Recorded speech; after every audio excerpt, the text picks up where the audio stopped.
Hello.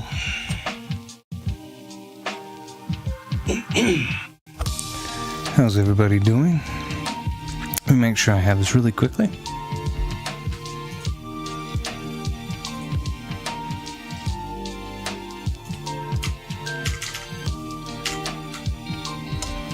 Let's see. Very nice. A lot of classics. I've been reading the Darkest Mind series, plus a couple of other dystopian novels, including The Chaperone Flawed and its sequel. There's a book I plan to read called Aragon. I'm familiar with that one. My daughter had read that one. I have not read it myself, and she thought it was phenomenal. She's very big on, or she's decently big on reading. I also tried to read Howl's Moving Castle, which I'm halfway through, but it needed the motivation to finish it. That's fair.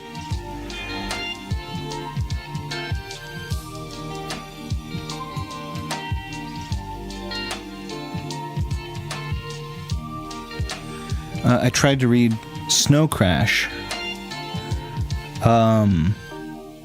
once, which is what my father said was very dystopian. I believe it's a Neil Stephenson book, Snow Crash, and it is. It's a very... I'm a fan of Neil Stephenson. He wrote the System of the World trilogy, Cryptonomicon, I think, is what it's called, and then Snow Crash. He's quite a brilliant author, but his writing can be a little roundabout. The best example of that, in my opinion, is his System of the World trilogy, but it's really good. Quicksilver and System of the World, and I can't remember the third one, the second one's name. But an ancient myth tells of Vidi telling a joke on some Premiere Live chat elsewhere, and almost no one got it. The joke was important, it was vital, it was enlightening, it was meant to shape humanity. Welcome in, Vidi.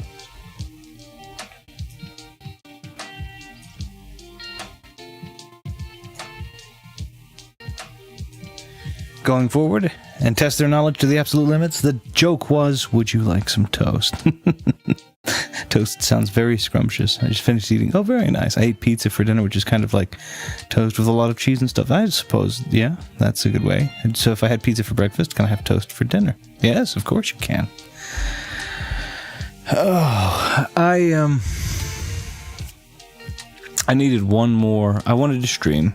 I'm working on all kinds of stuff, and I am still exhausted, and I said, I had a lot of fun just talking with everybody and philosophizing, and I thought maybe you would all forgive me if I decided to do it one more time before getting back to Celeste, just playing random games, seeing how things look, and talking. I thought that might be nice.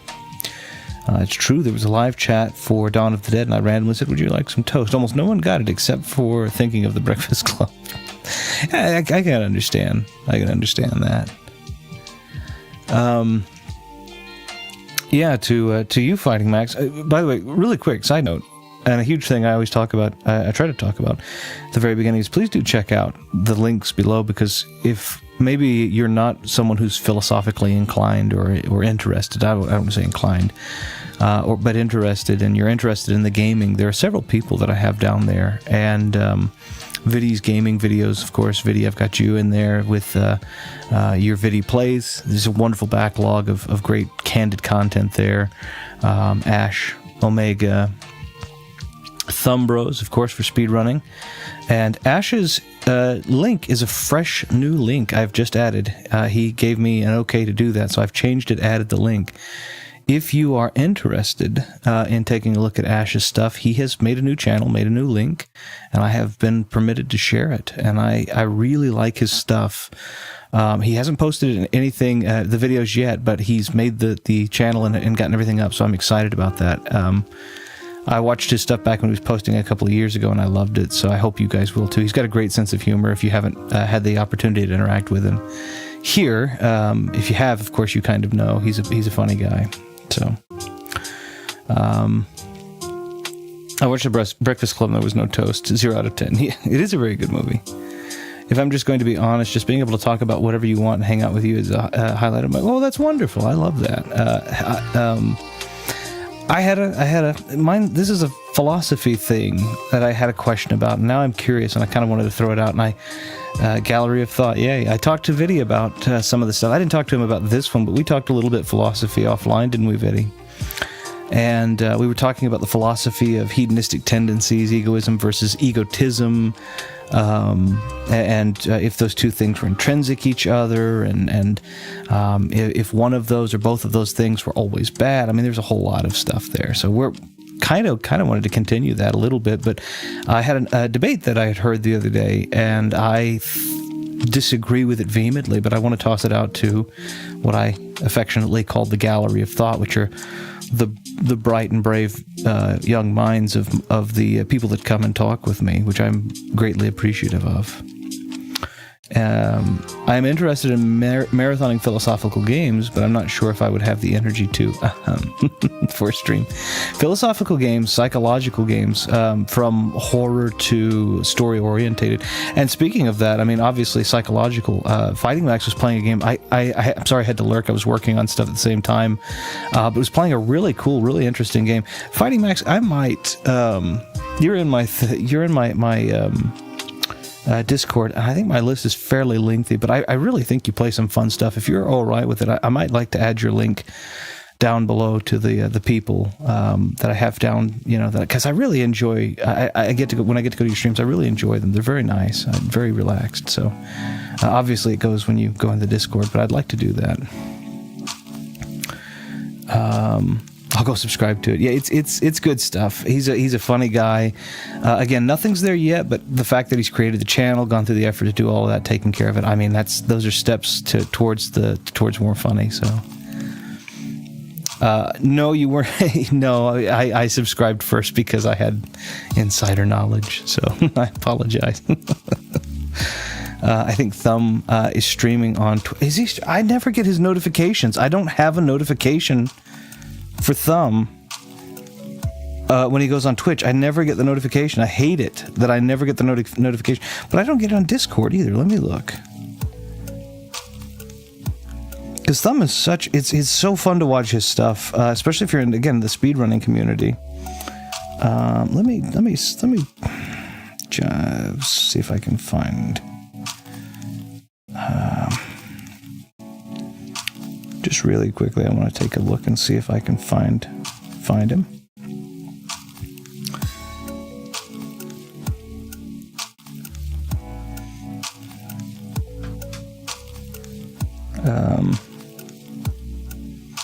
He's not showing up. He's not. He doesn't show up on mine. Why is he not showing up on mine?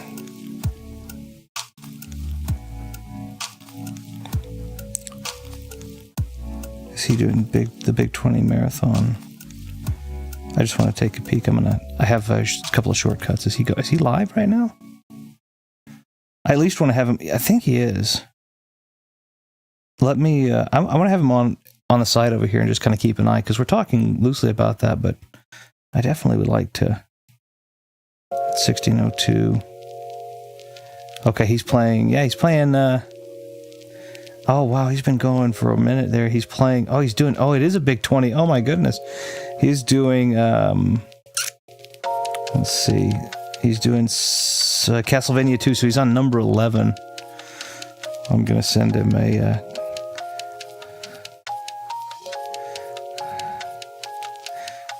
words of encouragement. He's going to have... that's cool. Sorry, I just want to do that really quickly. There we go. I'm so sorry I jumped in so late. Thank you for letting me know, buddy. I'm going to put him on the side there, just kind of keep an eye on all of it. I love his stuff. His stuff is fun. I didn't realize he was streaming. Ash and I DM'd about his channel. The one linked below. It should be. I think I switched it out for the correct one. It should be. I'm sub for when it starts. I'm excited. I also just got new notes. We'll stick to topics we've already talked about for now. And you're welcome to send them to me, and I can talk them out real time if you want to. I kind of want to go over a topic that's a little bit separate of that for a minute, though, and get your take on it. And it's a philosophical question also. I would be honored to, I'm guessing with adding the link. Yeah, if you're okay with it. I really enjoy. I have a ton of fun when I get to show up, and I'm sorry most of the time I'm lurking. I have, for these very recent weeks, I have very much been.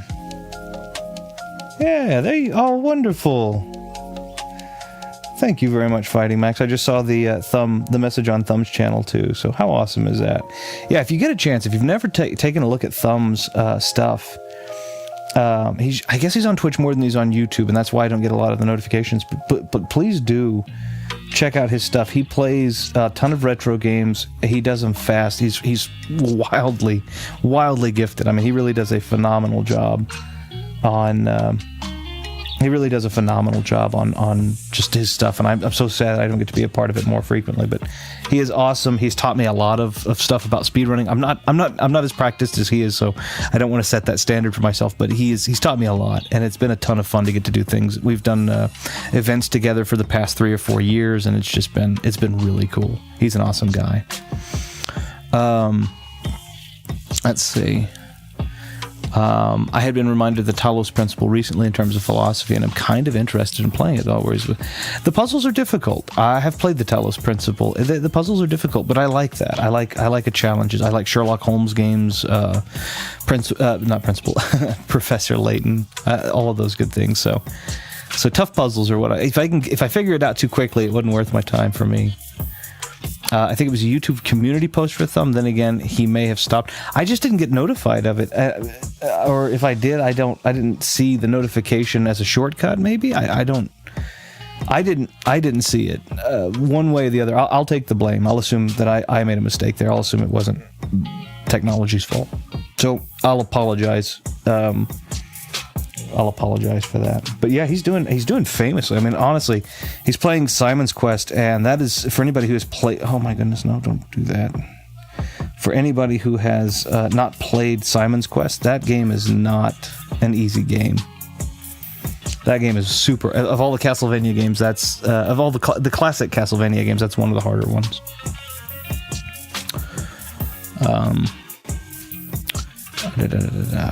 Oh, Fire Mario Bros. Z. I've seen a ton of notifications for his stream in the Discord and TV. None of them really piqued my interest, but his production quality of his Twitch streams, sorry about that, is impressive. Yeah, his stuff's really fun too. I've been to him a few times. It's just I've been to quite a few of them, in all honesty, and there are a lot of really nice. There's a lot of really nice stuff. My stuff is simple.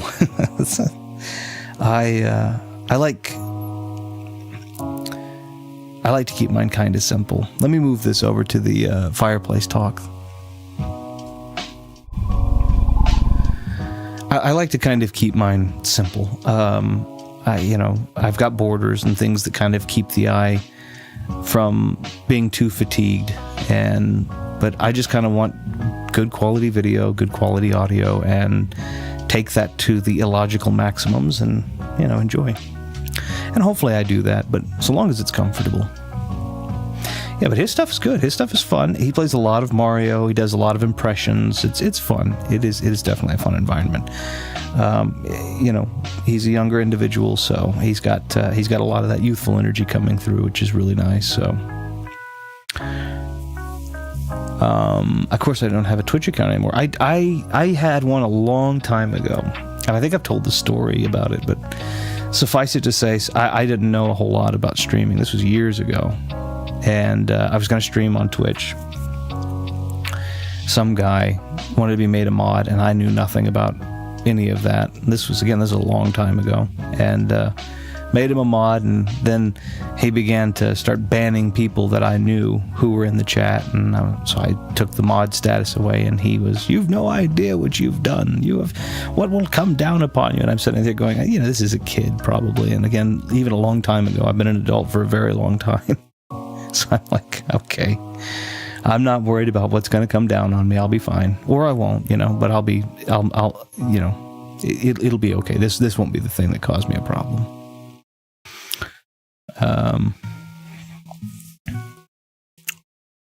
Let's see.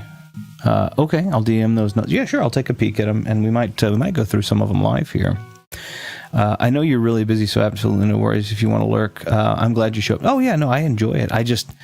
I feel bad that I don't get to talk more. I've had ones where I've been able to be super interactive, and recently it's been very difficult to do that. There's a lot of work that has just absolutely piled on. So The only thing I can think about when I hear Professor Layton is the Professor.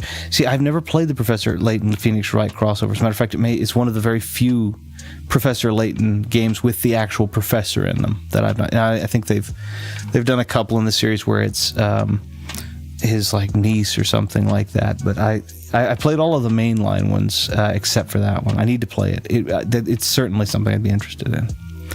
I've not played C2. It's kind of like Zelda 2. Of the series. It is kind of like that, but I would argue that Castlevania 2 is...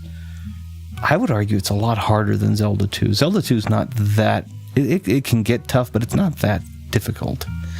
It's definitely more difficult than the first one. But Castlevania 1 was already difficult. Castlevania 2 is quite a lot more difficult, and Castlevania 3 is quite a lot more difficult even than that. So it's like... in terms of changes in difficulty... Yes, yeah. No, yeah, it's a great comparison. So simple to keep a logo trapped in that fireplace. Squirrel use water gun. I like to put my logo in random places. Now, when I'm playing a game, it's in the bottom right corner. But like, if you've ever paid attention to the intro screen, the coffee shop, it shows up in the reflection of the window on occasion. You know. I think my ending screen, it's on one of the monitors somewhere. So it used to be a thing where I would hide.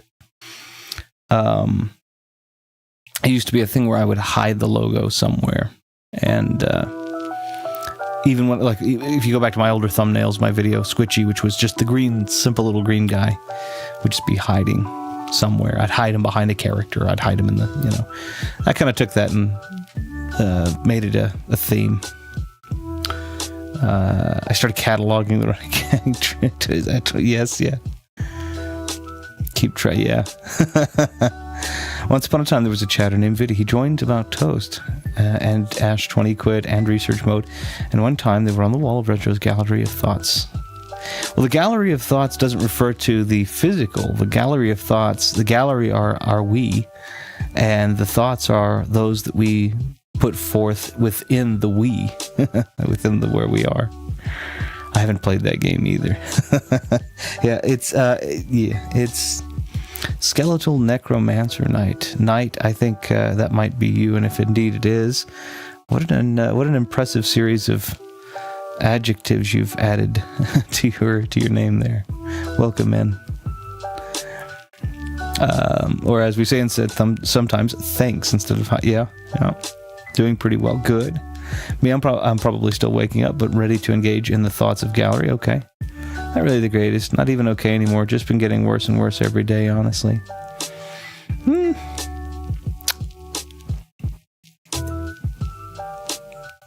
I can't tell.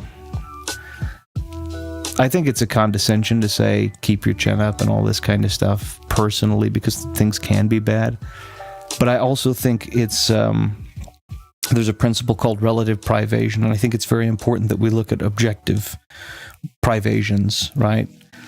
This is for you, Knight. And of course, you do what you will with this information, but I think it's a condescension to say keep your chin up or stay positive. Again, we talked about toxic positivity last time, but I also realized that there are what we call relative privations, and relative privations are things that are geographically or circumstantially, governmentally dictated, where places, there are other places you could be born, you could exist right now in the way that you exist, that would make things easier. There's also likely the same thing. You could be in an area right now where things are so much worse. You could have been born, and I'm not trying to be rude to anybody, but you could be born in North Korea or impoverished Ethiopia or in several of the warring territories right now in the world. Of course, you could be in Gaza or in Palestine or in Israel or in Ukraine or in Russia, so there are so many places. Again, I'm not saying think of the bright side. I am saying at least take a moment to understand that. And I'm not saying cheer up and be chipper. I'm just saying it is, I think, important for us to at least tax that it could be worse.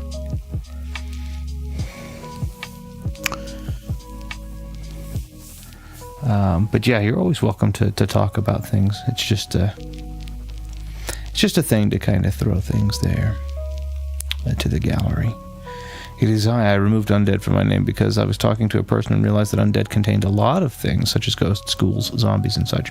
Since I'm specifically a skeleton. Ah, okay. Yeah, vampires are considered a part of the undead. And different forms of ghosts and ghouls. Droger is another example of an undead. Einherjar, that's another undead. So, yeah, there's a lot. It's kind of both a good and a bad thing to say cheer up and chin up, etc. Sure, if someone has been moping, like I can for days, yeah, probably. It is. It's why I don't say cheer up or chin up.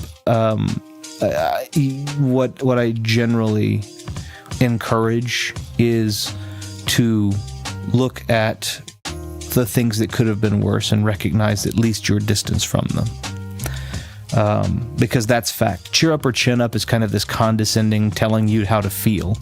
I can't tell you how to feel, but I can show you something objective and say, if you look in this direction, maybe it will help. It's not toxic positivity. I'm not telling you to be more positive. I'm just helping you from sinking farther into a negative. That's not necessarily helping, but attempting to help, let's say.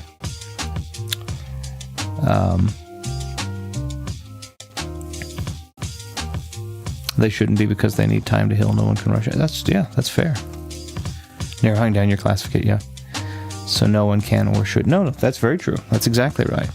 Being told chin up or cheer up is kind of like, or the like kind of sounds like trying to dismiss you from themselves instead of actually caring about what you're going through and basically just saying be happier. And that's true.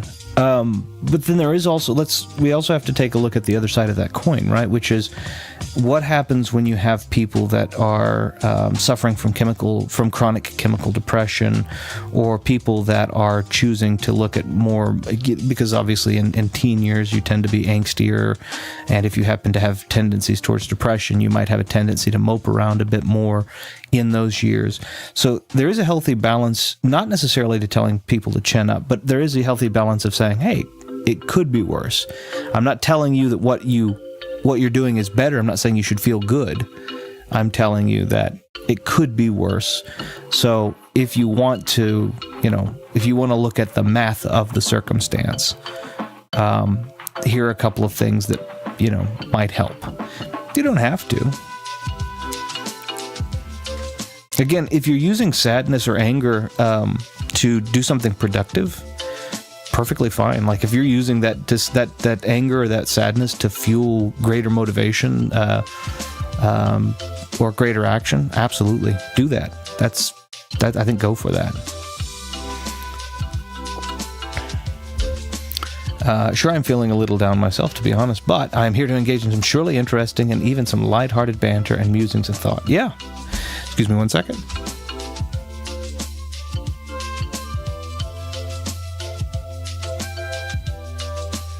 I had to sneeze, so I had to hit my mute button real quick. This can cheer me or detract me from my thoughts. Occasionally, I've not turned up here, just waited to say something because that's fair.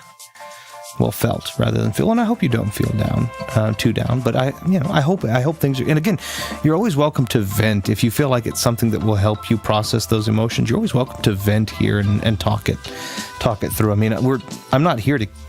I can't cure anybody of anything, but I do know sometimes it's cathartic to be able to speak on if you're depressed. I have a very unique condition in that I don't know what it's like to feel depressed, and that's a good thing to some extent. It's a bad thing to some extent. So, that's my take. But you're always welcome to. I mean, you always have, and that's true offline too. That's true in Discord. If you need to vent, you need to talk. Please do.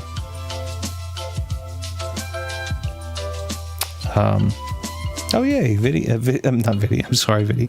I was looking at your name when I said past Castlevania.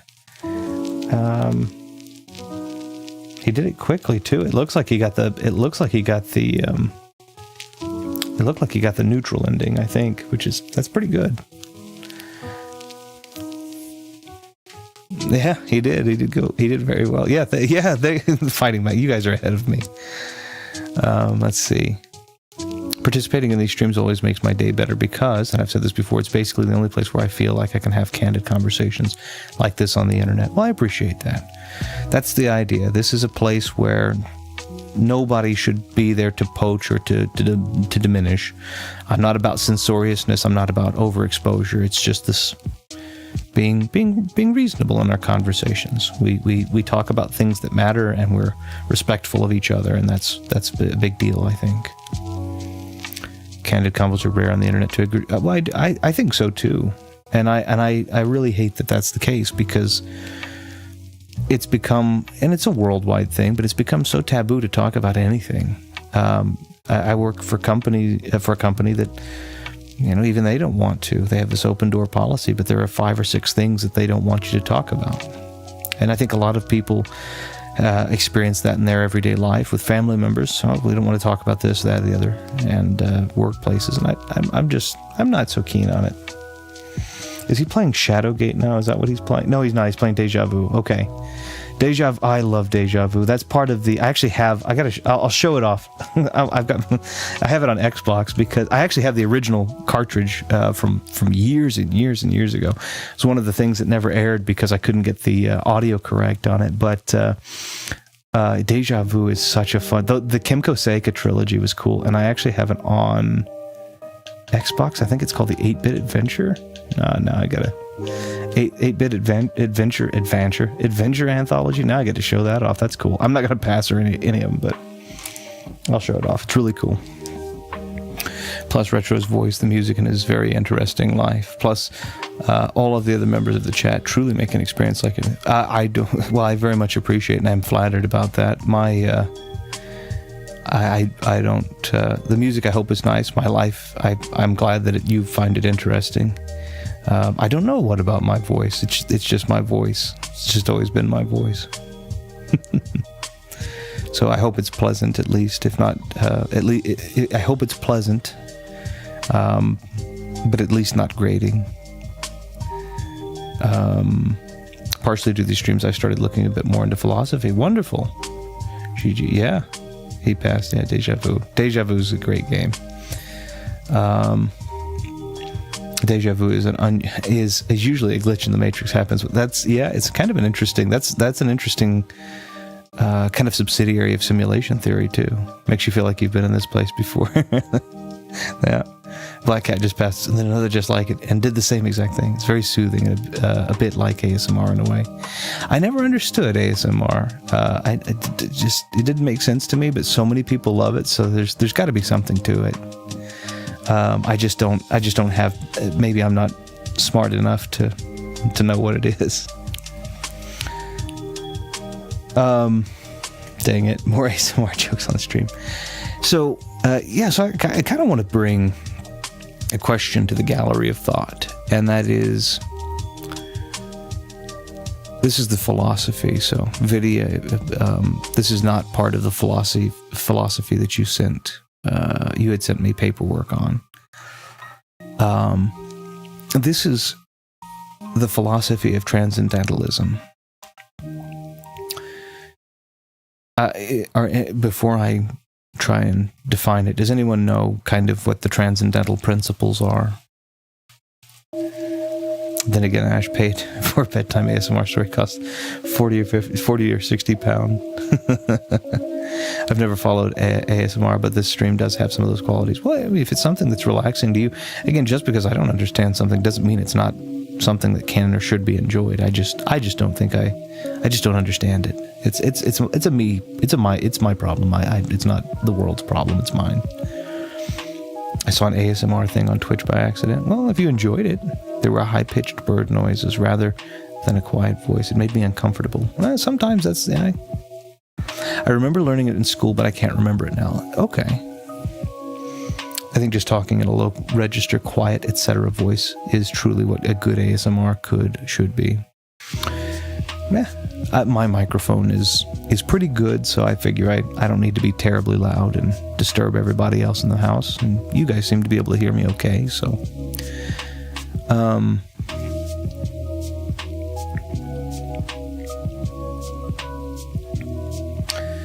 So the transcendental principles, I don't want to go through all of them, but the one I kind of want to focus on, there are two kind of, I guess, are there transcendental or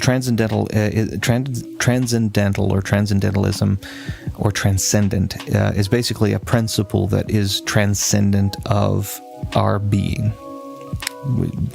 If all of humanity ceases to exist tomorrow, feasibly these things would continue, is what they say. And the two I really want to focus on is moral and truth. Right, yes. And the question is, so let me set the stage for just a moment here. I'm not going to betray my thoughts for those of you who I've talked philosophy offline with a couple of you, so you know my philosophies on some of this, but I'm going to speak them out here today, and it gets a little deep in that you'll know a little bit more about how I feel or think about certain things, and hopefully that's nice. The argument was there was an argument between a gentleman and a lady about the existence of a god or gods. In his case, he was a gentleman, a Christian gentleman, so he was arguing for a specific God. So he was saying singular, but let's assume for the sake of argument that this is applicable to any monotheistic, singular existence greater than we. You could call it God, you could call it whatever you want to call it, basically, but it's not we, it's greater than we, and it's supposedly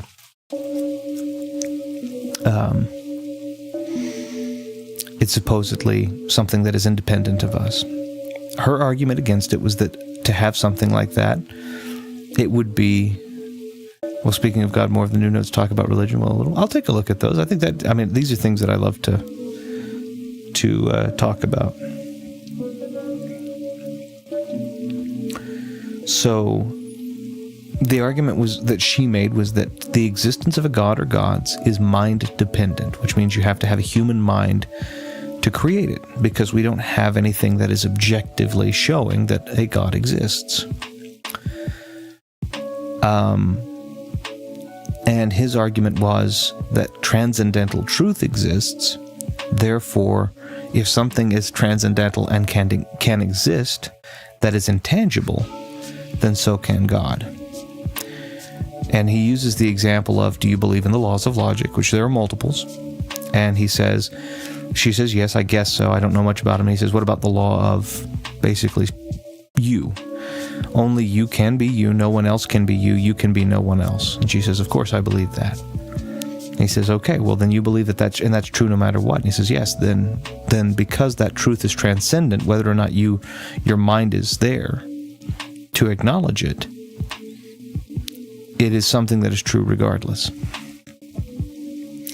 So the question I have is, do you believe that truth and morality, those two things separate, do you believe that either of those things or both are transcendent human mind, the human mind?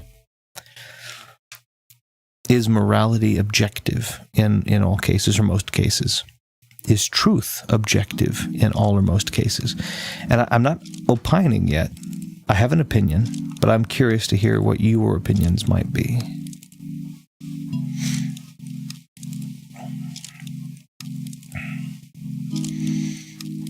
I love the taking a look over to the side on Thumb's play. There are so many things in Deja Vu that you can end up, I mean, and I know he knows what he's doing, but there's so many places that you can end up messed up in Deja Vu. And it's really funny. He met a guy in the alley, and there's like a 40% chance that guy has a gun, and there's like a 60% chance he's got something you can get from him. Let's see.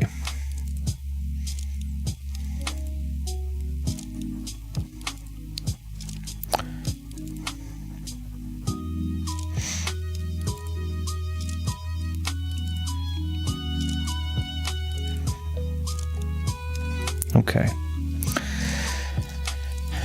Goes back a bit to My Name is Emily. Yeah, that's very true. Truth and morality can be as subjective in many cases to many different people. And there truly is no objective truth or no objective moral high ground in most cases. Okay. So you believe that truth is not transcendent of us. It is something that is subjective and dependent on us. Okay, that's fair. Like Emily deciding that a fact is an opinion made universal. Right, that's true. That's very true. Morality can be objective if applied to law, perhaps, as in it's morally not good to kill someone, it's a crime, but other morals are debatable. Well, let's take that example for a second, Vidi. What about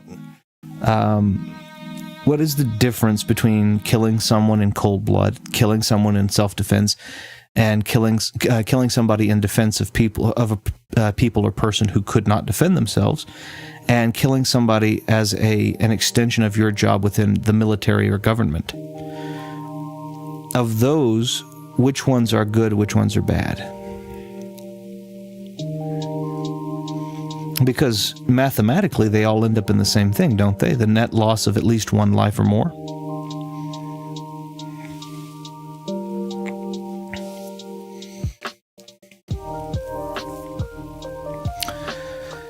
Morality can be Okay, sorry. I reread that one. But the truth and morality being transcendent, as in they are concepts purely come up with humans a long time ago as language history.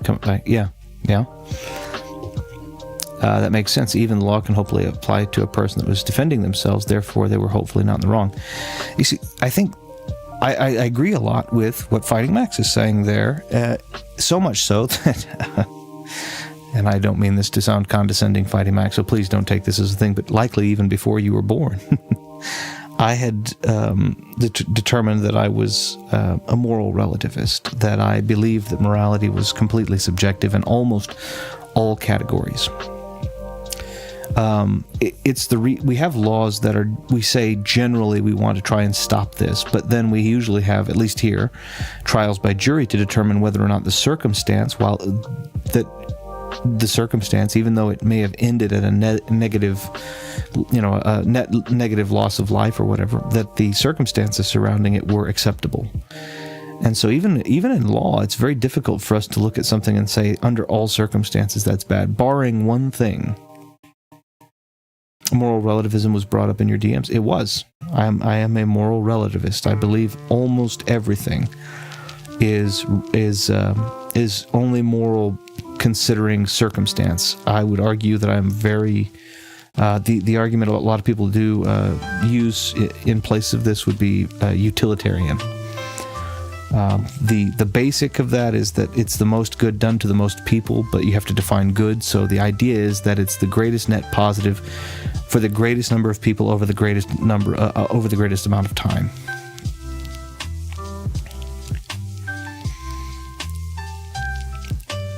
The truth is the same way.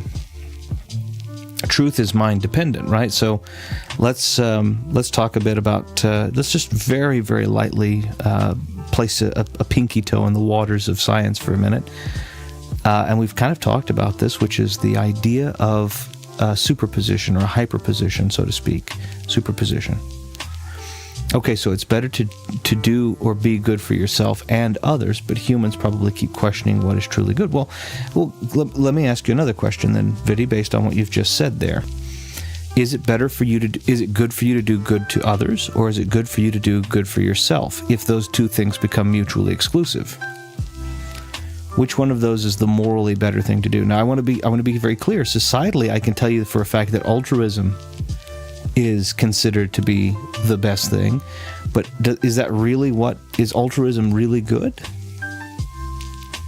That's why being a lawyer is one of the hardest jobs you can do and takes a lot of mental fortitude, a great grasp on the law, and you must erase your moral ideas to a certain extent. Well, you have to operate under the presumption of innocence if you're not a prosecutor, right? Even if you are a prosecutor, to some extent, you have to, right? Your job is to assume that your client, let's assume you're a defendant or a defense attorney, your job is to presume that the person that you're defending, even if all things look like they are in line for them to be guilty, your job is to presume that until that is proved, they are innocent. They did not commit the crimes. So you're exactly right. Like someone might believe if they're consistently charitable that they're being good. Sure, but then do you believe that act of believing that they are good because of consistent charitability is a selfish act in and of itself? And wouldn't that fall under the moniker of traditionally self-serving and potentially bad? I will admit altruism is a word I've always found hard to define. In a Doctor Who story, for example, in a parallel universe, duplicates of people the Doctor came to know really well died to help him go back to our universe. But is the universe of people, is what the universe of people did there altruistic? Well, it depends, right? I mean, did it save a version of them, right? Because if it is, talking Doctor Who, if it was for a good that didn't serve them in any existence, because Doctor Who talks about different types of existence. Who's on first?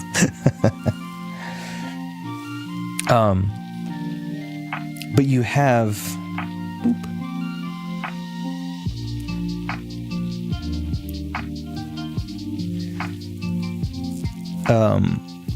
you have a group of people who are trying to serve potentially other versions of their own existence. So that could also be argued as self-serving. But again, talking about what I like to call the Krea philosophy, it's actually Friedrich Nietzsche who did this. Nietzsche, however you want to say it. Friedrich Nietzsche wrote a book called Beyond Good and Evil, where he kind of argued in favor of abject utilitarianism.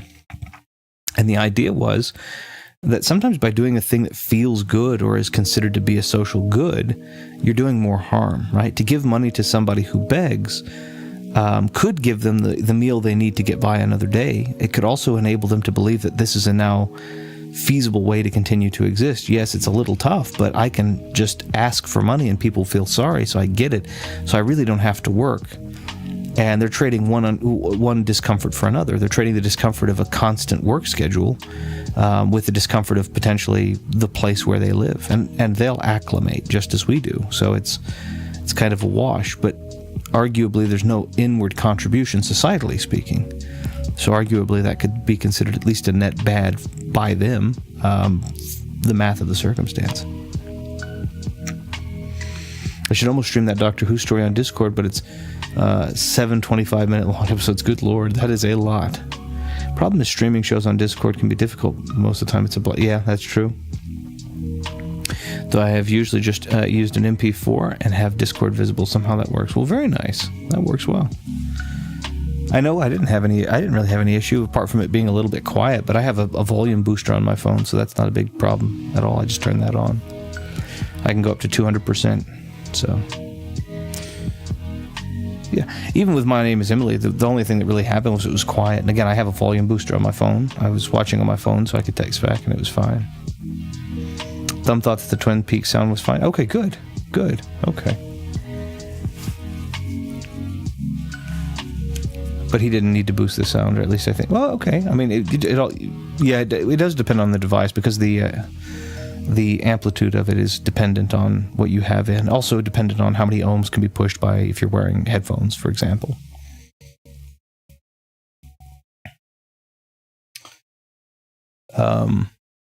But yeah, so the question is that kind of transcendentalism. Is there anything that is transcendental? So for me, the only thing that I can find no utility in, talking about objective good and objective evil, are sexual misconducts and sexual crimes, right? People that are doing those, and that's a wide umbrella, I understand, right? People that are, I'm not talking about speaking in a negative way, although I think that's bad. I think that's a negative thing. But to speak something, while it may be uncomfortable, is not the same as to act on it, but to act upon them in ways to do physical things to people, or to manipulate people with intent to end up in a physical, this or that or the other. And I want to be very clear, in that regard, I can find no utility. Now, there are elements of it that there's utility elsewhere, right? For a good example of this, a lot of people say, well, consent's very important. In that arena, it is. In the arena of being able to arrest someone who has been shown to be a predator or an awful person, consent isn't necessary. We don't need their consent to record them and show that they're being awful and arrest them and all these other different things, right? So it's always arena appropriate. but I can find no utility in sexual crimes, and that goes all the way back. That goes all the way to the very awful, I won't say it just in case YouTube is very upset about it, but the 4-letter R word, that is absolutely something I can find no utility, no use in. Those kinds of crimes are the only ones that I find to be completely useless and absolutely criminal all the way around. Same thing with crimes being perpetrated by physical force, or, again, I guess when we're talking about saying words, I mean when you're talking about things like catcalling, which are inappropriate and very rude. But obviously there's a case to be made that it's very harmful when you have adult people talking to younger people in inappropriate ways as well. Obviously that part of it is no utility either. It's not something that should be dismissed. In fact, the alignment from D&D, i.e. chaotic good, lawful, neutral, etc., a moral philosophical construct and dependent on the writer's own views and experience. Well, yeah, no utility, and no. So that's the only thing that I can look at this and say this is objectively bad. This is something I cannot see any utility, anything can be that is beneficial from it. Again, does it mean that there isn't? I don't know, but I don't think there is. I can't find it. So yeah. So there's another good question. That's a great way to do this. I just am curious. Let's look in the mirror for just a second. Viddy, Fighting Max, and whomever else. When you so if you're familiar with D&D, there are 9 alignments. Basically 9 alignments. It's an oversimplification, but I'm just curious. So it's lawful, neutral, and chaotic, and then it's good, neutral, evil, right? So you have, and then the middle one, which is neutral would be true neutral, right? I'm curious, what do you see yourself as when you look in the mirror? If you, and this is an oversimplification of the very complex people we are, but what do you see yourself as? Are you lawful good? Are you chaotic evil? Where do you find yourself to be? Planescape Torment, though I've not played it, poses the question of which alignment you want to join, but do you want to join because it's fun, or could it align you to your... Well, so I know I like to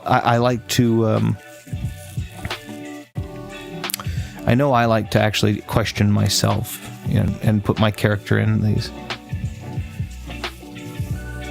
I don't know which alignment I am unless I answer to Doctor Who. No, well, it's not a matter of what you know you are. It's a matter of what do you think you are. What do you feel best encapsulates? So it's an oversimplification. We're much more dynamic than 9 boxes, but it's an easy way to kind of understand the spectrum of where we are. So not knowing where you are, if you say something and I go, well, I think I have something that might tip the scale a little bit, I'll tell you, but okay. Then chaotic good. Okay. Chaotic good's probably that's probably fair. Chaotic good, it's no rhyme or reason to it, but you do the thing that you feel like is the best, and you do it for everybody else, and that's good. That's good. Plus, fans tried to think which Game of Thrones characters are. I cannot remember which ones. Tyrion, Arya, etc. are in. That's a good question. Lawful neutral, that's fair. Fairly ambivalent to things, but you want to make sure you're following fair. Yeah. Neutral applies to my being agnostic. When I say, even as a joke, I'm not taking sides in convos, I feel lawful, maybe. Well, again, Viddy, you're bringing up you're opening a lot of worms in a philosophical question. We're talking about philosophy here. What do you mean you're agnostic? When you say agnostic, what do you mean by that? I'm curious. And I apologize, I don't mean to wax Socratic here, but I really want to make sure I understand before I start saying something.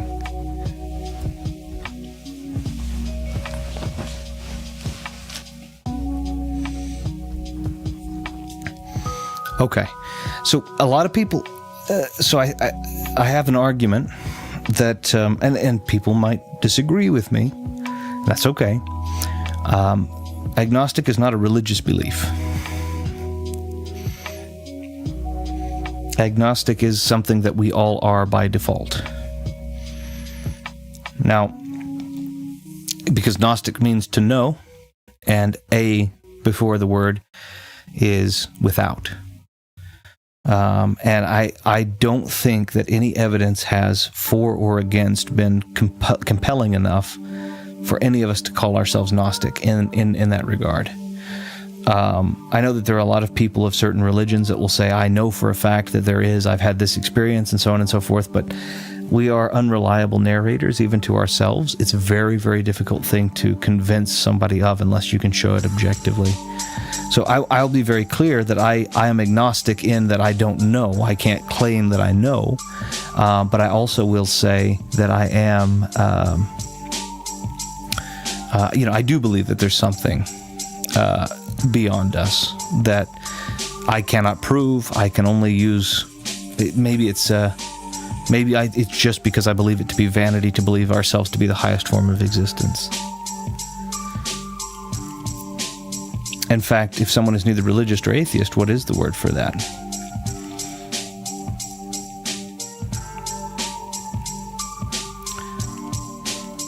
So you're saying that you're neither of those things? I mean, arguably, you would be a religious nihilist, right? Because being an atheist doesn't make you less agnostic. It just gives you a position from which you might test the levels of your Gnosticism. Most people, when they think Gnostic, think of the organized. I just call myself non-religious. That's fair too. A-religious is you could call yourself that too. You could call yourself a-religious. By the way, it's not wrong to call yourself agnostic. That's everybody understands that's kind of the colloquial use of it. I'm just pushing the bounds of the word a little bit, but I figured that was probably what you meant. I just am pushing that a little farther. I'll see if I can explain my religious outlook.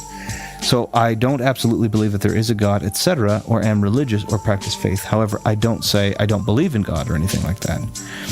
I mean, I am vaguely willing to believe in God. Well, let me ask you, how deeply, Viddy, does that affect? How deeply does that decision, or that choice, or that conversation affect you?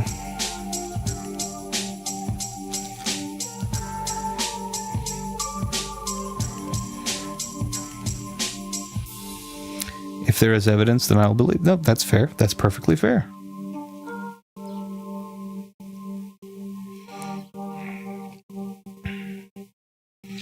Let me send.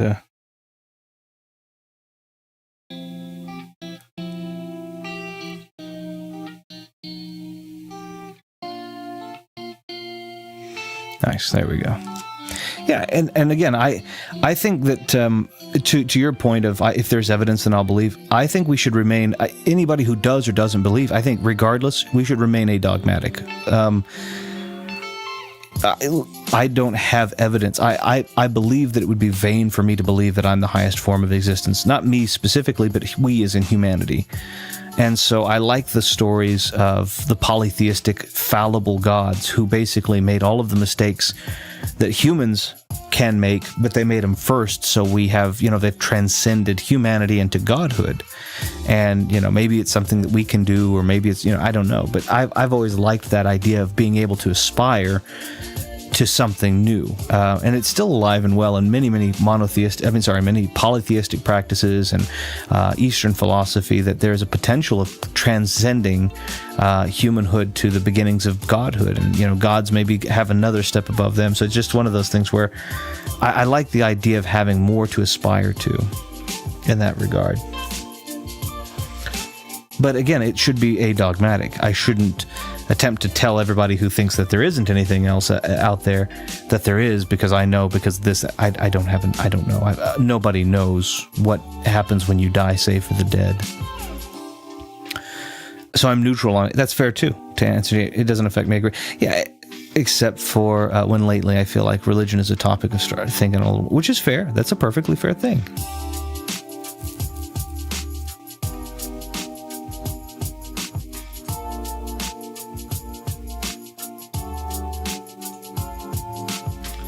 Let's see.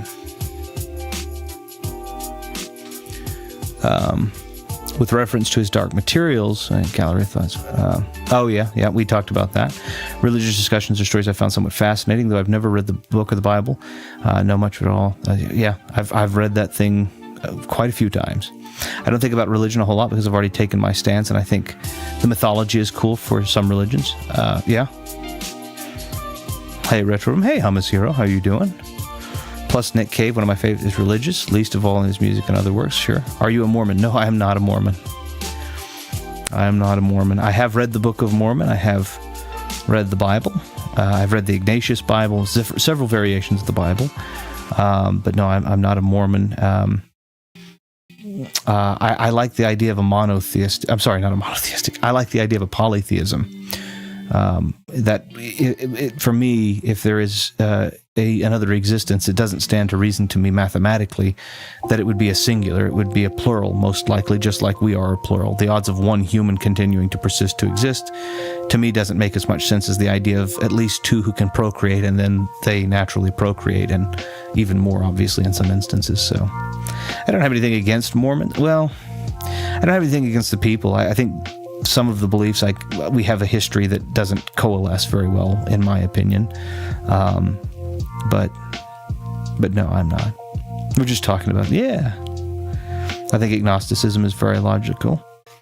So, again, we talked about the meaning of agnosticism, which just means I don't know, right? Agnosticism doesn't mean a lot of people think it's, I honor the possibility of this and that. Gnostic means to know, means without, so it's just, I don't know. It's a fancy word for I don't know. And I think that if we are using it that way, absolutely. If you're willing to keep an open mind and say, I am honoring these possibilities and all that, sure, that's good too. I don't think there's anything wrong with whatever you believe. So again, if you're if you're an atheist and you're adogmatic, there are atheists that are dogmatic. I know a few of them personally, and I know a few of them that are more celebrity in that regard. And they're dogmatic. They tell you how Christopher Hitchens was very much that way. He would tell you didn't have to play with toys, but then he would sit there and tell you how stupid you were if you were religious. And it was like, well, and I loved listening to Christopher Hitchens. I just didn't like that particular part of his stuff back when he was alive. And likewise, people, you're going to burn in hell. I don't know. I have no evidence of that. So, I mean, that's a dogma that I'm not okay with.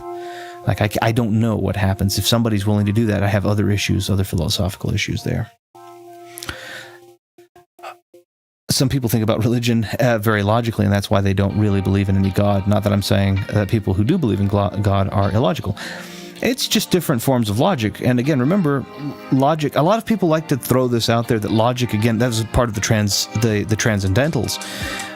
This guy that was arguing this says, well, logic is transcendental of the mind. No, it isn't. Logic, or logos, is literally of the mind. That's what it means. It's of mind. So no, it's logics can be different because minds are, and that is how logos are made. Sophie's role, which I've accidentally procrastinated from, does touch on religious themes. I think Sophie is religious, but for all I know, she may have a worldview change or challenge, and that's good to do too. That's a healthy thing to do. In fact, is Sophie possibly being educated or indoctrinated? My new notes I sent you. I'll take a look at those, because that's another thing too, is to indoctrinate somebody, right? To offer propaganda or to propagandize or agendize things that we should be talking about in open forum comfortably is a very dangerous thing, and we've done it for a very, very long time. Council of Trent being a great example too. My agnosticism is surely me saying, when you ask, do you believe or does God exist? I may say usually I don't know and leave it at that. That's perfectly fair. Yeah, and that's what one of the Greek philosophers had a quote about. I forget which one, but it's something like, the only thing I know is that I know nothing. That's true. The greatest thing I know is that I know nothing was mine. No, Descartes was cogito ergo sum. Wade 1375 says Wade, self-proclaimed. Welcome in. We're talking about things that people don't like to talk about. We're talking about the philosophy of religion. But yeah, the greatest thing I know is that I know nothing, and I've used that many times. but yeah, I believe Socrates had said, all that I know is that I know nothing. I'm fairly certain it was Socrates. This is my friend Wade. He's cool. Oh, well, either way, if you're vouching for him, Fighting Max, he's welcome nonetheless, but I appreciate it. People thinking they know the answer to the great unknown questions in life is irrational and typically leads to harmful consequences. Well, that is dogma, right? Dogma is saying not only thinking that they know, but thinking that because they know, they have the right to tell you. I think, but the other side of that same coin is that people have said, well, these things are highly contentious, so don't talk about them. And that's equally terrible. To be dogmatic and say, I know about something that is ethereal is as dangerous as it is to say, let this ethereal become obscured. Let it become an opaque, and don't ever ask for transparency, or don't ever question to, So that's kind of what I'm trying to break through. I think you're spot on. I think you're absolutely spot on. But equally, I think we should talk about these things. Fighting Max invited me. Well, you're always welcome here. I'm glad that you were willing to stop in and kind of see what's going on. Now, Wade, that reminds me of a character from Garfield and Friends. Is that bad? I did. I'm actually in a voice chat with. Okay, very nice. Or video call. I don't know what VC. I think it's voice chat. Video conference could also be. I don't know. Viddy there. I self-proclaim. Very nice. Then again, Viddy is my nickname. It is. It's true. You know nothing, Jon Snow. Okay, I'm personally a Christian, so this is interesting. Well, wonderful. Yeah. We were talking about different religious beliefs. And again, obviously, you don't have to share anything that you're uncomfortable sharing and so on and so forth. What we were talking about most specifically was that firstly, it should be okay to debate these topics without people being offended. It should be okay for us to be adogmatic about it, right? So, for example, let's assume for just a minute the basic level traditional Christianity, if you don't mind my doing so. Voice call, okay. I agree there, Retro. At least we are possibly more candid here in the gallery of thoughts. I think so too. The best way is to be candid. Yeah, well, I'm not going to ridicule you because that's the entire purpose of the gallery of thought. For just a second, Mr. Wade, here, let me espouse the Christian viewpoint, the basic Christian viewpoint, which is that firstly, the only way to the Father is through the Son, which is that you must accept Jesus Christ was the Son of God, and then you must accept that you are a sinner and that He is perfect, and then accept that He is now the one who will rule your life, and that His tenets will dictate what you need do. And that to successfully maintain this and to maintain repentant or penance against things that are viewed as negative within the Bible or outrightly condemned, in fact.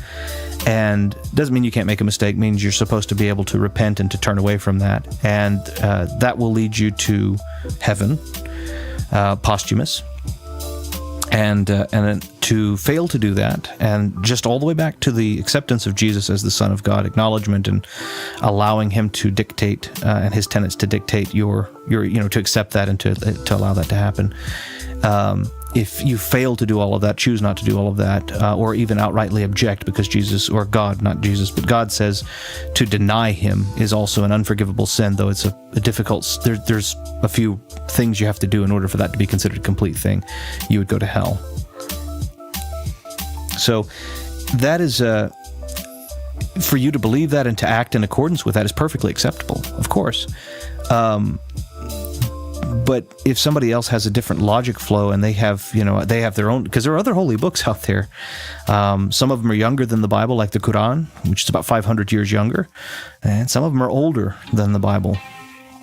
And there are lots of holy books out there. The Bible's roughly 1960, so not written in the 1960s, but 1,960-ish years old. The later parts of it, and the earlier parts of it are up to, I think they say 20 and 80, so 2080, something like that. At least being written. I think Sheldon Cooper, aka the Zero Does Not Exist chap, almost got challenged to say, I accept Jesus Christ, etc. He stopped before he realized the sentence he was saying. You never want to trick somebody into saying something like that. If it's something that they believe and that they're convicted on, then wonderful. But that's my thing: is don't be underhanded about it either, right? I'm not here to convince you to change your mind and believe what I believe. I'm opening the gallery of thought so we can talk about this openly. The idea in any open forum like this, especially where there's a potential for debate, is to listen to what's being said by other people, other sharp minds, and again, determine whether or not it makes sense or pokes holes in your belief, and then go and ask questions. If you question your belief systems, then what you will be left with at the end of it is a much firmer belief system. Could be a different one, could be the same one, but it'll be firmer. It's kind of like the Eastern traditions teach to seek the answers. The Abrahamic faiths give you the answers and require you to adhere to them. That's in a lot of cases that's true, but you also have, depending on what parts of those faiths you're looking at and where you consider it. For example, the Quran, you have people that interfered that were given this kind of prophetic status, and there could very possibly have been interest, right? So a good example of this is in historical chronicles. If we'll look at the Christian faith. And again, I'm not picking on it, Mr. Wade. I'm just using it as an example. But a lot of cases, the Bible, the general Bible, is considered to be 66 books wide. The Ignatius Bible's a little larger, but there are acanonical gospels too, like the Gospel of Thomas, the Gospel of Judas, pseudepigraphal books, and the apocryphal books, and so on and so forth, right? You also have acanonical extensions of those that have been adopted into canon. So, for example, Paradise Lost by John Milton and Revolt of the Angels by Anatole France. These are books that are acanonical, but they've been accepted. Parts of them have been accepted to be canonical. These would paint a picture of Jesus Christ, which Jesus Christ, by the way, is not a name. I've said this before. Jesus' name was most likely Yeshua, Joshua. Christ is a title. But nonetheless, these paint him to be something of an apocalyptic Jewish man, of the Jewish faith, and someone who had an apocalyptic viewpoint of the faith. Very anti-Sadducee and very anti-Pharisee, but was still very different from the Christ that is presented in the 66 books of the latest iteration of the King James Bible. So it's again, I'm not trying to change anyone's mind. It just depends on what you do and don't accept and have and haven't read and all those kinds of things. It was a scene where Sheldon started copying someone to annoy them, and that person started saying, oh yeah. I hope someone doesn't copy what I'm saying. Nice. You don't want to kind of champion the opposition to you, though, Homus Hero, in this regard, is there is also utility in adhering to rules that have been made by mistakes made prior hours, right? So, for example, if somebody gives me a rule and says, don't break this rule because I broke this rule once and this is what happened and it is very likely to happen, then it does stand to reason that it might be worthwhile us just listening and saying, I don't need to break that rule because I'm going to end up in trouble 95% of the time. The problem with it is that there are some things that are, in my opinion, again, I'm not anti-Christian at all. I don't know the answers, and so I have concerns that I bring up, and maybe there are Christian scholars and Christian minds that can correct my thinking, and not correct my thinking, can provide me a viewpoint that might help me align with their logic. Let's say that. I feel like regardless of what someone believes is true, it could still help them live to live in a more positive mindset. Well, we talked about this kind of last time, though, Hummus Hero. Is a positive mindset really a beneficial thing? That was kind of what our thought experiment was last meeting. Is a positive mindset really a good thing? Now, circumstantially, certainly, right? If you're someone who's a chronically depressed individual, then yeah, you need to be more positive. But is a positive mindset, again, I'm referencing a little bit of Beyond Good and Evil here. Is a positive mindset really a good thing? Exactly how much faith can truly help people. I'm not sure if that applies to me, but still, sure. And there are people it works for, circumstantially, right? I agree with that. In fact, I'm remembering a quote from a web series: "With faith, you can believe anything, no matter how stupid." Right? Well, and that kind of goes in line with what I'm talking about. But yeah. Then again, religious people an issue is someone saying something like, "Hey, God." Well, and again, we're not saying that any specific religion is stupid. By the way, that's not what you were saying. You were saying people that have a ton of faith can believe in stupid things. We weren't telling people what's stupid. People they believe in the flying spaghetti monster. That's on the side of the spectrum because it's something that we have invented, and that's probably on the more ridiculous side of that spectrum, right? That there are stupid things out there. We're not saying any religion is that necessarily, but there are things within them that are. I guess it depends if you cause less suffering as a result of that mindset. It would seem that would happen, but it might not necessarily. Well, again, suffering is suffering a bad thing? Is what I'm trying to ask, or is less suffering a bad thing, or a good thing? Is less suffering a good thing? Now, I will say, Mother Teresa was known historically to have done some really wonky stuff. And she believed that suffering was necessary, and she actually kind of induced suffering to some people. There was an offer for the people that she had taken in. There was an offer for them to have warm water free of charge. She said no, they need the cold water. She used shared needles to inject them when she had options to sterilize and clean them. She didn't. So the amount of suffering that was inflicted upon them was very unnecessary from a utilitarian's perspective also. But the question is less suffering really a good thing? If it is a good thing, then why is it a good thing? You got to throw it all away, Neo. Fear, doubt, and disbelief. Lawrence Fishburne is such a fantastic actor. You talked about Mother T and suffering as an example. Yeah, I did. Again, I'm not saying that she was a terrible person necessarily. Well, she kind of was. She kind of was. At least now that the book has closed on her life, we've seen what she did. Do we just go for pleasure and avoid suffering? Well, yeah. Well, you could do that. We call that hedonism, but that's generally frowned upon by today's standards.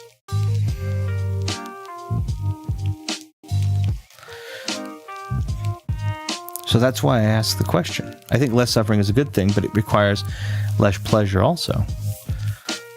So my question is, and again, I'm just thought experiment, right?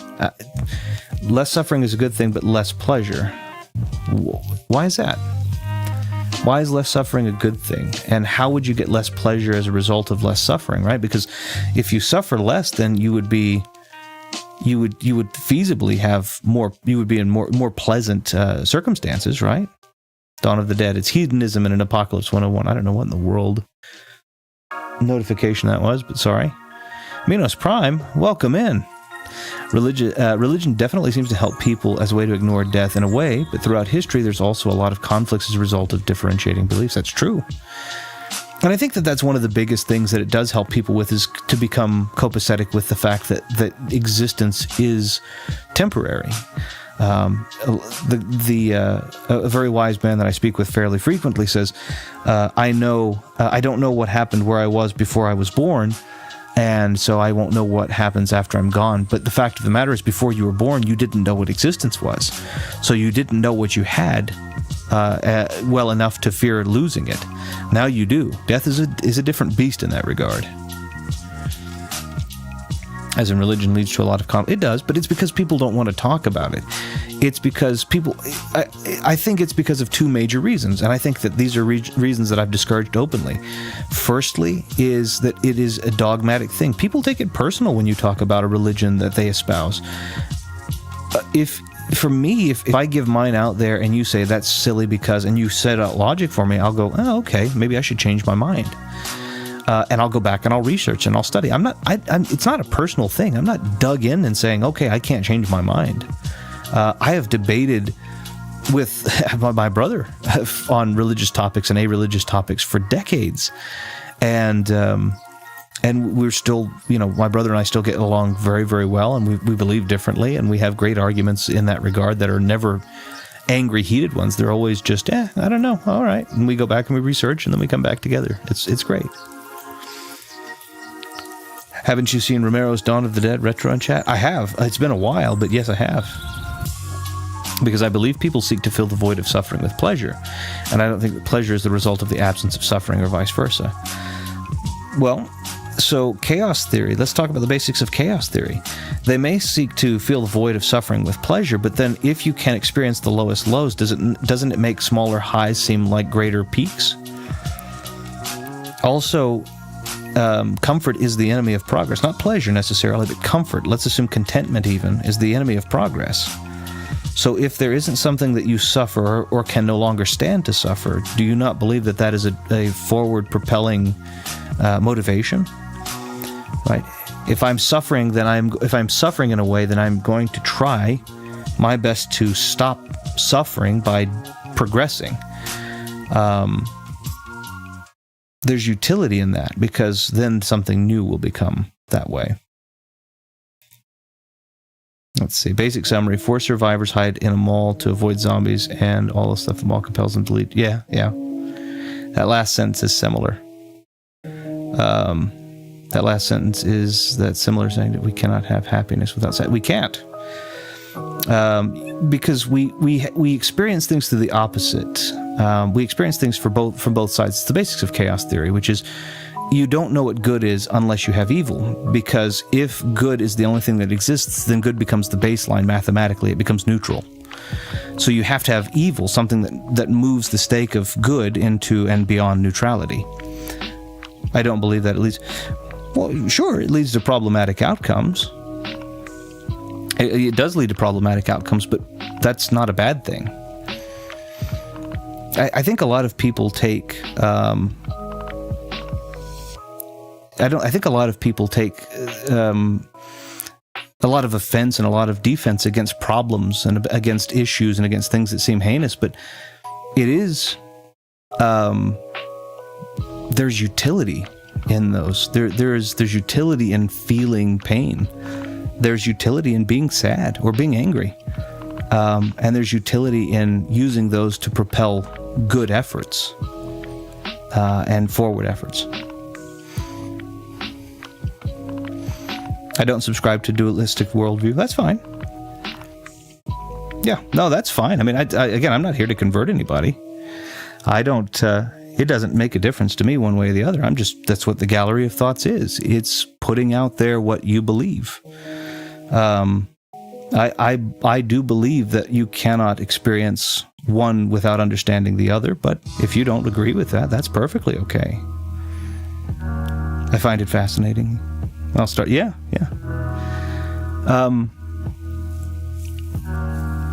And it's not, I will say, it's not simply dualistic worldview.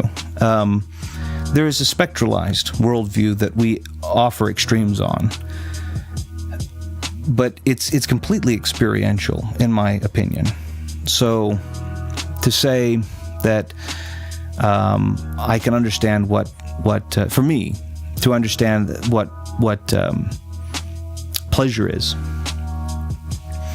and say, well, you can understand what pain is without pleasure, what pleasure is without pain. It's not simply as black and white as that. That's the most simplistic way to assert that, right? But it's also spectralized in such a way that we have... Oh, wow. Goodness sakes. He's really going through there. It's also spectralized in a way where we say there's a gradation, right, between all of these things, because ultimately we have different viewpoints. There are things that are differently pleasurable, right? Having good food and a type of drink is pleasurable in a way. Sleep is pleasurable in a way, and there's different types of pleasure which can now be spectralized. But we understand them to be pleasant on that pleasant side of the spectrum, in the same way that we find things being on the non-pleasant side of the spectrum, on the pain side of the spectrum, beginning with an itch and going all the way to a cut or a wound, an open wound or something like that. So it's still spectralized. It's not completely dualistic. There's always shades of gray between black and white, and those shades of gray are certainly plentiful, as are several shades of white and all the way up to the darkest shade of black. But it's to know that if we eradicate a healthy swath of the polars of the spectrum, then the middle of that spectrum is less populist. I sometimes think that happiness is not simply the opposite of sadness, but I can understand the duality there. It isn't. It isn't the opposite of sadness. But there's also, my opinion, there's also great utility in not always feeling happiness. We adapt as human beings. Something that can be observed is if you are something all of the time, then you realize less and less that you are that thing, almost universally. It's kind of the way that we are wired. And so there's great utility in understanding that even the things that we enjoy living in, if we continuously live in them without disruption, we become numb to the fact that those things are. They don't have the same effect. They become more shallow. In fact, if happiness is the opposite of sadness, then what are the opposite emotions? Are they truly shades of gray that we feel when we're not happy or sad? And again, that's why I say I'm not dualistic. My observation is that we become numb when we don't understand something that can be on a different side of the spectrum. Maybe there are quadrants, maybe it's 4 different quadrants, but without something that isn't what we are as a state of being most of the time, then we become numb to the thing that we are most of the time. If there wasn't something else to feel but happiness, then happiness would not be, I think, nearly as potent for nearly as long. And I certainly wouldn't be motivated to do much else. Inside Out 3 now. Perhaps on some level of... let me try this one more time. Perhaps on some level, perception of one without the other is limited, but that doesn't mean that one is the lack of the other. I would rather be a Vulcan, LOL, and live in culinary. Yeah. No, I don't think that one is necessarily the lack of the other. That's why I say I'm not dualistic in this regard. I don't believe that happiness is the absence of sadness. To some extent, that's kind of true, but that's not necessarily what I'm saying. What I'm saying is that the utility of things that are not what we currently experience as pleasant consistently. Let me simple this down because I'm going to get tangled up in my own sentence. To feel something always is akin to stop feeling. It's kind of like The Incredibles, right? If everyone is special, then no one is special, right? If you exist, you are as special as every other person who has ever lived because they've all existed. Now, you're different, but that's not necessarily special positive, right? You kind of become numb when everything is that one thing, right? When everything is special, when everything is happiness, then really nothing's happiness. That's not a difficult thing for us to say, well, that might be the case. It's also not a difficult thing to dismiss. So I take the stance myself of saying that it's not the opposite of one or the other. I'm giving you the good has utility and evil has utility, but my point is to not feel things that we would traditionally classify as positive, whether they be an up or down quadrant, so long as we whatever the math is on it. There's utility in feeling all of these things that we find negative and not necessarily seeking escape all of the time, but using those to propel us again to something that may be more positive outwardly, to motivate us. It's like I was talking about last time. I fully believe in toxic positivity. I believe that to be positive, to force yourself constantly in a positive mindset, or to be considered anathema when you're not positive outwardly, is a terrible, terrible thing. And that a positive mindset loses a lot of utility when it is the only mindset you can weaponize.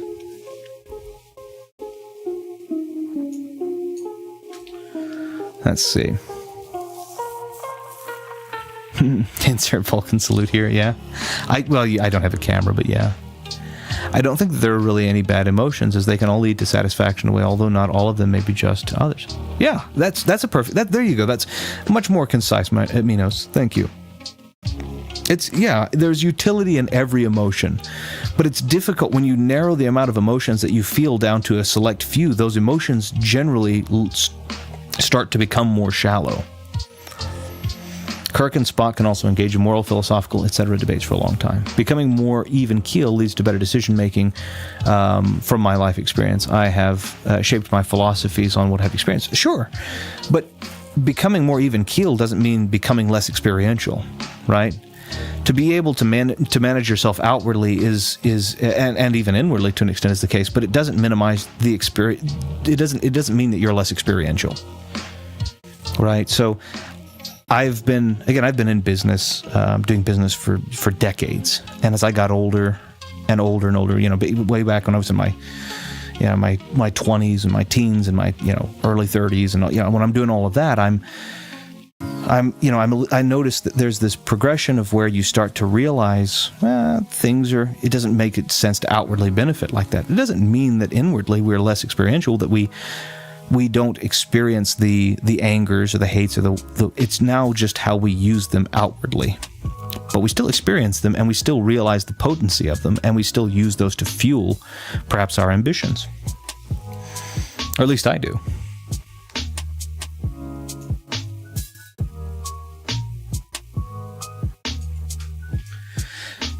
A lot of people might see the world like that, dualistic, black and white, good and bad, happy and sad. Yeah, and exactly. And I don't think that. It's just illustrative of my point. Whereas, I don't believe it's possible to have one without the other. There are many facets of both of those sides of the spectrum, and other sides perhaps even. But without one, the other one is very.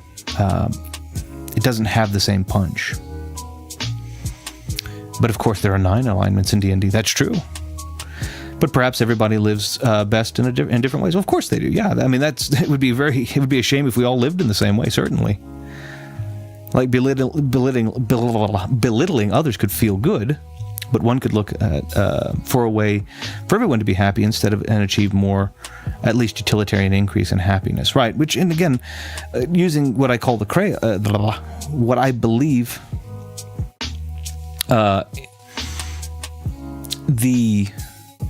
I believe that there is, how do I want to say this?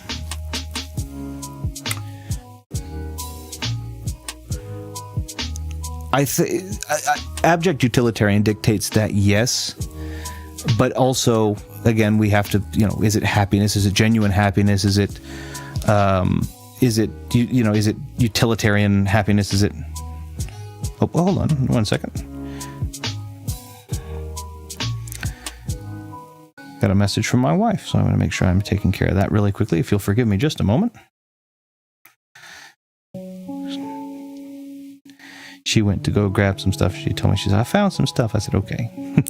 Okay. Appreciate your patience there.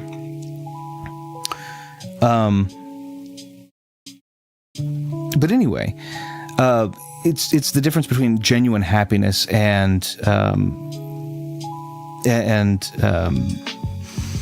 toxic positivity, for example. It's those differences. Understanding that even positivity can be weaponized in a way that doesn't benefit us, and that's kind of what I'm saying is everything is much more multifaceted than we're giving it credit for.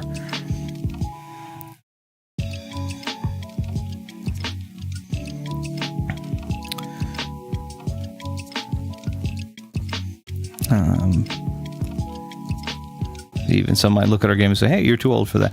Yeah, well, I mean, yeah, people probably do. Yeah.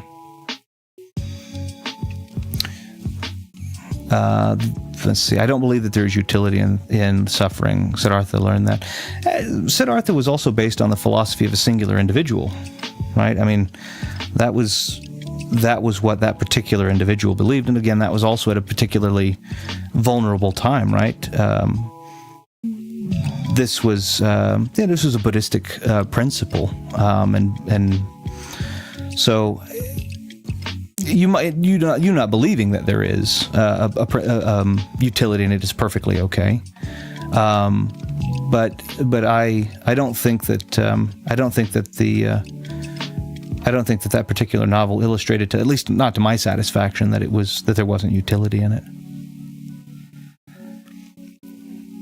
The only utility to suffering is you realize you don't need to suffer. See, I think that the only utility to suffering is realizing that you can act out of suffering to minimize suffering. And there's utility in minimizing suffering, but there's not utility in eradicating it. So, for example, if I suffer, then I might be able to use that suffering. I gave an example in the last video where I suffered, and I won't go into detail this time, but I suffered for many, many years at the hand of my father. And that suffering informed how I could be a better father to my daughter when I had her. And of course, my daughter is older now, but that suffering was not was necessary for me to understand exactly what I didn't want to be illustratively. Now, is it necessary on the whole? Maybe I would have, maybe I wouldn't have. Circumstantially, there's no other way it could have played out, right? That's the theory of the cosmic causal chain. But the idea behind it is that in having seen that, I knew what then I could never aspire, I could never incite on my daughter. And some of it was out overt and should be obvious, but some of it was subtle. Some of it was subtle things that are not intuitive. Believing utility exists inherently in suffering can lead to condoning negative behaviors that lead to suffering, which benefit the individual. I believe that benefiting, this is where we have, I think, a fundamental disagreement. Firstly, I don't believe that anything is objectively negative. I believe that negative is strictly utilitarian. It's strictly circumstantial. And then the other thing is saying that lead to suffering which benefit the individual. I don't believe that egoism. I believe that egoism. I believe that egotism is terrible, but I do not believe that egoism is a negative thing at all. And I think Machiavelli, fairly in his discourses, fairly decently showed a couple of examples of why egoism can be very beneficial for people, not for a person, but for an entire group of people in his principality. So I don't believe in objective negativity, save for the one example I had given, and I do believe that there is utility in some egoistic behaviors. But what does it mean to find stuff? Did Siren Ivy find answers? And what's she went shopping. She went looking for some stuff for the house, decorations and such. So she sent me a text message. She said, I found some stuff. So from a quick research, yes, it is. It was a book written in the 1920s, I believe. A guy named Herman. I can't remember Herman something. I can't remember his last name. That's my fault. But yeah. Oh, you answered. Oh, no worries. It's all right. So the fact, no, it's a point of view from you. It is, yes. We talked a bit about your father's. Yeah, exactly. We did. There's utility in that. I understand the idea you can learn what to do from experience and what not to do, but you can also learn how from positive. You can. And it's why I don't discard that there are positive experiences. I discard that there should only be positive experiences, and I understand the utility in the negative experiences that are inevitable. So I'm not discrediting positivity. I'm discrediting unnecessary positivity. I'm not discrediting, just like I'm not aggrandizing negativity. I'm simply saying it is a tool in the tool belt that should not be ignored for positivity, but should be utilized.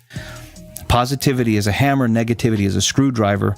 They both have their place, and they do a good job at it, but they're not particularly great at each other's job. Oh yeah, egoism and yep. Wait, she's shopping for answers. Yeah, Hesse. Hesse? Yes, I guess that's right. I'm sure you've Herman was the name I remembered. I'm sorry, I just find that it leads to negative outcomes, like forcing people and animal into slavery and slaughter. What does? Finding. I'm not sure what we're. Because that's the thing. We're talking about slaughter again. We're talking about objective negativity. We're talking about objective bad, and that the problem with it is that we know we refine our goods by understanding our evils.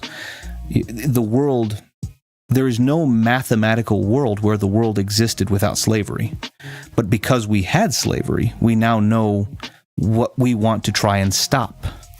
There's no world mathematically where that wouldn't have at least played out once or twice before being eradicated. So, but because we saw it, we know absolutely that it must be eradicated. Again, I'm not sure if you're American, but in America, it is the 13th Amendment that we have completely eradicated. It is illegal to do that. But there's no world that has ever existed in any dimension where that was never going to happen. So we use the utility of that negative behavior by creating a positive law to prevent that from being a negative behavior, and we find new negativity from that law that we will continue to refine. There is utility in that negativity. We talked about killing earlier too. The idea of indiscriminate killing is a terrible thing, but if you're not indiscriminate about it, if there are circumstances where that's perfectly okay, perfectly acceptable. Man, I could buy some answers, although that's a wonderful phrase right there, Minos. That's very true. But that's why I don't believe in anything that I would consider to be objectively evil, objectively. Yeah, let's see. The belief that nothing is objectively wrong. Yeah. Yeah, it's abject utilitarianism, certainly. And again, I'm not trying to convert you. I'm not like, if you disagree with it, that's fine. I also disagree. I'm an abject utilitarian, and I'm happy about it. And if it doesn't work for your lifestyle, then do what works for your lifestyle. I'm not trying to change your mind. You're asking me questions or saying you do, so I'm explaining or elaborating on what I believe. But yeah, I mean, there's no shame. I mean, you're not. I can't tell you you're objectively wrong if I don't believe in objective wrong. And that also goes in line with me remaining adogmatic. So yeah, no worries. I mean, again, I'm not. Feel what you do. I mean, you've given great conversation here and great debate. I think it's remarkable. I think it's fantastic. Or if knowledge has a price or cost, does that simply refer to going to school, etc., where those cost money? Could be. Could also be the cost of learning. I mean, the human brain has, I think, been measured to be able to accept up to 2.5 petabytes of somewhat of data. So it could also be the massive headache you'd have by carrying that. Heavy is the head that wears the crown. And of course, G.I. Joe said knowing is half the battle. He didn't tell you the other half was shooting people, but it is. That's what the military was. Are those the same? I suppose it's just, I wish the payment method wasn't usually experience money might be nice. Yeah, that's fair. It's always better. I think, I'm saying it's always better, but I think it's usually better, let's say, when the cost is refundable, right? Time and experience are one of those things I wish we didn't have to give up. And I wish people didn't have to give it up who had given up more than we did. It's always nicer when it can be something that can be renewed.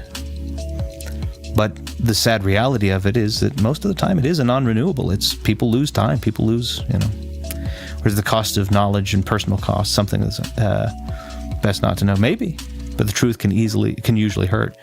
It can. But does that, again, that is a pain of correction. That is a pain of, not always. Again, sometimes somebody says, your significant other, your wife comes to you and says, does this make me look fat? You look at her and say, well, yes, of course, or no, whatever. The scale is different, right? But to be told the truth that you've sunken into an addiction, which is one of the most painful in intervention.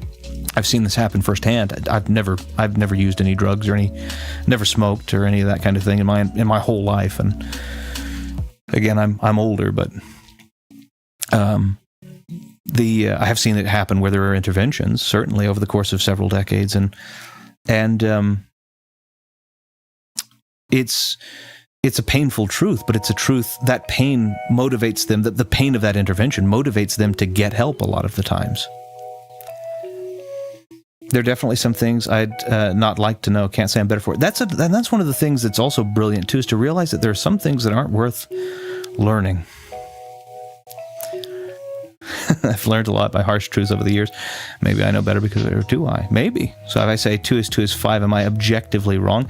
Well, math is just a language model. It's a language model we agree upon. Assume that everybody in the world dies off and all of our books burn off, but a man who decided to write one book and it didn't get burnt off, and he was being facetious, took away the number 1. A new species comes in and has deciphered the book and sees 2 as a singular because there's no mention of the number 1. We don't have any of us around anymore to understand the language model, right? then 2 for them would be a singular, because there's no mention of the number 1 or negative 1. So there's no, and they're not using that language model a priori like we did.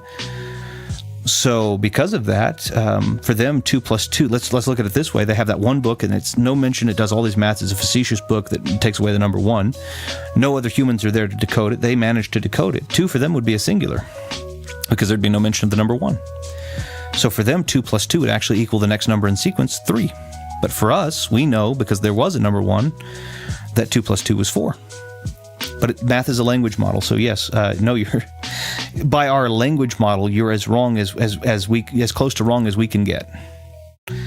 But that's because we've used that language model, and it's an arbitrary language model. It's just a long-standing arbitrary language model. I don't think it works on the whole. It allows people to discredit the harm they cause. That's why I brought up slavery and slaughter. No, it doesn't allow people to discredit it, because we're talking about experientialism here. We're not talking about invoking. We're not talking about invoking evil.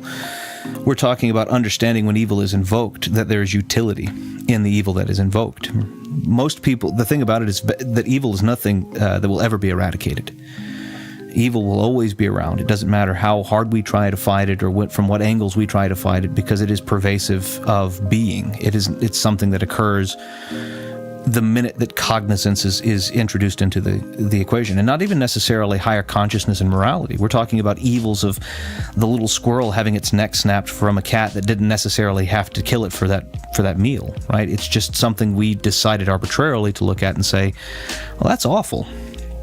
So the fact of the matter is that evil is pervasive, and it will exist no matter what. And I'm not arguing that we should intend to fuel it. I am saying that we should let it fuel us. We see these things, and then we are propelled from them in the direction of something that is arguably more colloquially virtuous. And again, I say arguably more colloquially virtuous. So then, in the end, something that happened that was evil over a long period of time has now begotten something that was good, that will in turn beget a new evil that we will have to solve.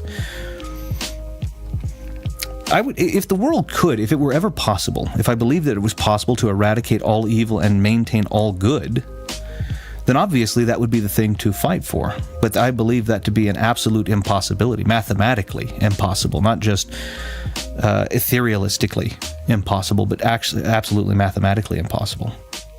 To me, it's a way to live a less virtuous way with peace of mind. Well, again, virtue is different. Virtue is different from religion to religion, and virtue is arguably not objective still, because you have people of different religions that argue that virtues are different virtues from each other, and then you have atheistic people who are no less moral, and they have a different, generally utilitarian code. So virtuous is kind of this ethereal word which doesn't really have a concrete meaning. Even the basics are contested in a court of law generally here, because you would have a jury trial to tell you whether or not the killing that was committed was a good or acceptable or a bad killing. Arguably, some people would say all killing is bad, but a jury might say this was self-defense, or this was military sanctioned, or this is... And all of those circumstances, even though the net loss, again, is one life, all of those circumstances beget different results. And all of them are considered morally different, ambiguous until decided by a group of people that look at only circumstantial evidence that pertains directly to what happened in this one case. Peace of mind. That was brought up in some philosophy notes. DM to retro. Lincoln saved piglets to have peace of mind. True story of Lincoln. Very cool. I'm super excited to read through your notes again, Viddy. Experiential. Do people usually mix that word up with experimental? I've heard it before. I mean, I think people have gotten it mixed up before, sure. I have a condition that's entirely mental from some experiences, wherein even thinking of related subjects causes me to feel sick. Stops me from doing a lot, so definitely some stuff I'd rather not. Oh, sure. And again, there's utilities different from person to person also, right? So what is good for you is not good for me, and so on and so forth. Like, we are still individualistic, and we can be individualistic, and that's okay. You mean thinking possibly empathically of a bad experience someone is going through? Yeah. Some people have that. Some people have deep empathy for those types of things. My wife is the absolute sweetest. I get it. How can you believe in such an absolute idea as evil if you don't believe in anything being objective in general? I think you kind of walked into a contradiction there. No. The evil is not an absolute. Evil is an amalgam. It's a loose amalgam. That's the thing, is I think that people assert that evil is an absolute, but it's not. It's an amalgam of random ideas loosely affiliated, and the idea is that we take those ideas based on what we've experienced over the course of time. We've seen the utility of it, and then we determine that this fell into the amorphous blob of generally negative. A good example of that would be slavery. So we would say over the course of time, we've seen slavery happen in America. We saw it happen to Englishmen from the Romans. We saw it happen to Englishmen from the Danish and Norse people from French. And we've seen, so a lot of different slavery happens all the time. And we've had multiple years to look back on that and see if the utility has played out over time. It hasn't. So we can say this falls into the amorphous group that we generally would consider as an evil. But evil is not a sharp-edged sword, nor is good. It's not an absolute. It's just a colloquialism that follows this amorphous dichotomy, or quadrant. However you decide you want to divide it out on a chart. But no, it's not a...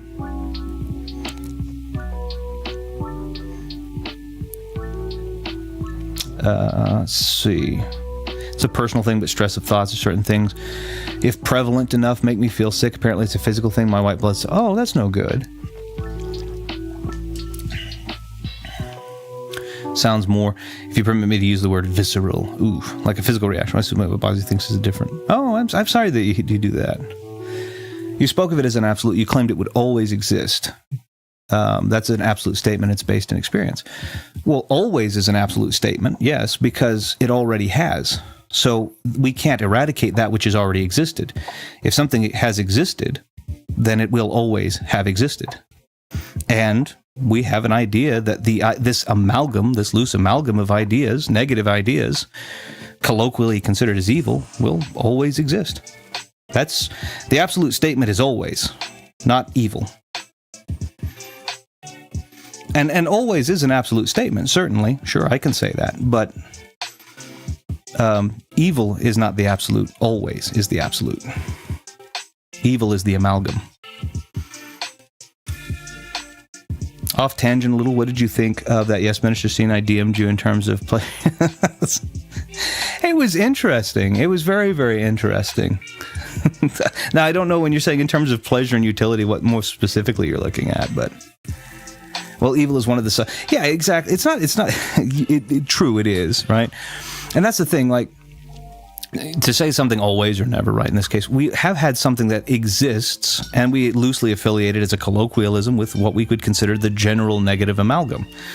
So in my case, being an abject utilitarian, I understand that just because numbers are infinite, ad infinitum in both sides of the spectrum, I also understand that the ability to add these numbers on the positive side of the spectrum and the negative side of the spectrum loosely, and again, ad infinitum, is something that is an always. It works the same way in mathematics as it does with this. To an abject utilitarian, the two are inseparable. Mathematics, I mean. Not evil and always necessarily, but once you see something that is, you can understand into varying degrees on both directions where it goes. And again, those numbers go into, if you're a calculus fan, imaginary numbers, and all these other different fun things we can talk about. But we put them in a general pile. Hacker and Humphrey, what is better, art or sports? Right. What brings more pleasure? Something more intellectual. Right. And we talked about that too, kind of offline. We talked about, we talked about the pursuits of hedonism. We talked about the considered what I believe to be subjective pursuits of higher goods versus lower goods or lesser goods, right?